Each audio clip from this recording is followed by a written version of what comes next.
To many of us, it's just known as the Archives. It's one of the most well-known landmarks and meeting place in Nairobi's central business district, but a historical building in its own right, a national treasure.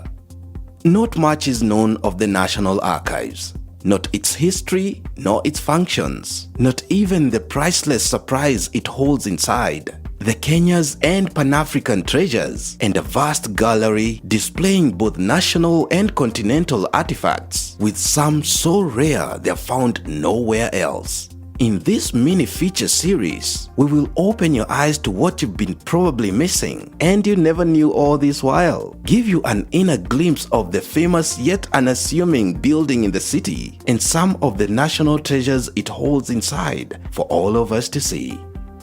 The Kenya National Archives and Documentation Services is an archival central and a home to a wealth of cultures and invaluable history on display for all to experience. A time capsule right in the heart of the Kenya's capital, Nairobi.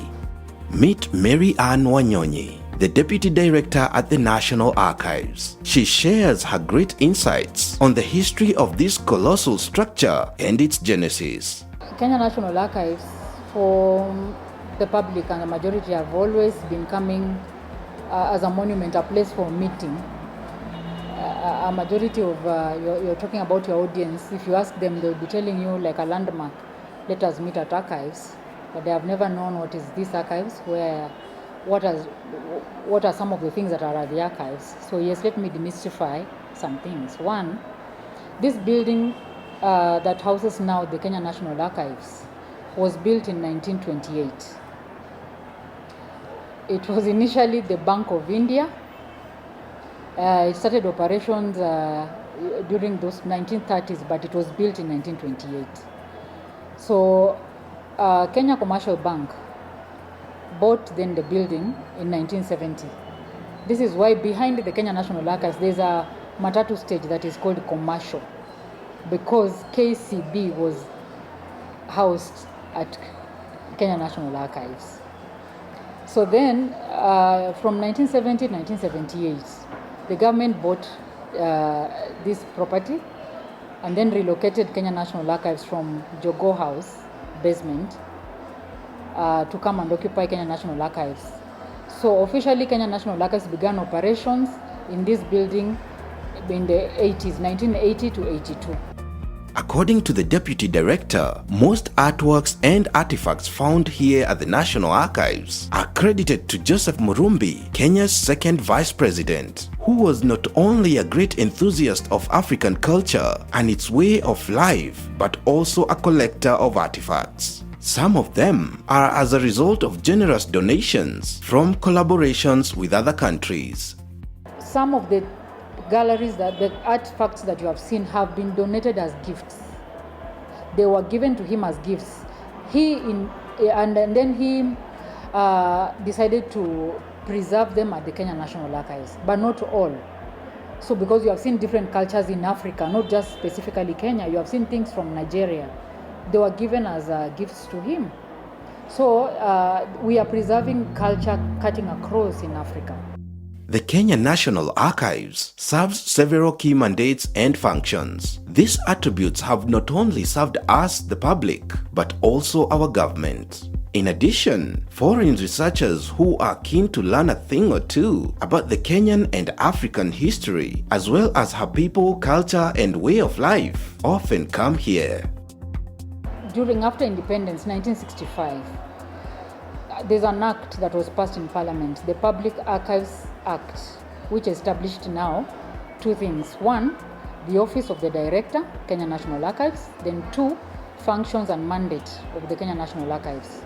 So after the act in 1965, which established the Kenya National Archives, 1990, the government added another mandate to the Kenya National Archives. That is why it is called Kenya National Archives and Documentation Service. So the Documentation Service was added as a function to us in 1990. At the Kenya National Archives, some of the functions that we normally do is not only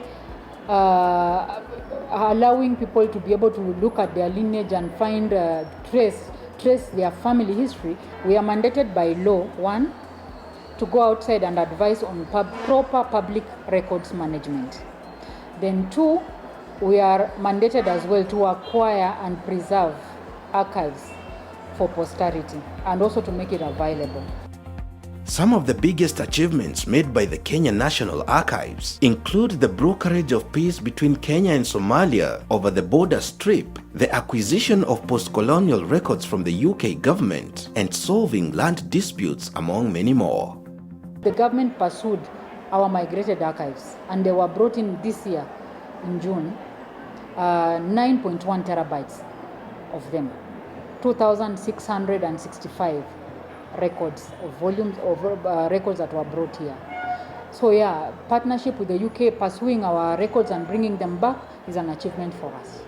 We have also been used not by government alone, to broker peace. During the Kibaki era, Somalia had a problem with us. The only persons that brokered that issue, seized the fire, was Kenya National Archives, because we produced records to show clear boundaries between Kenya and Somalia. So Somalia remained with their own, we remained with our own. We have partnered with the criminal investigations, police.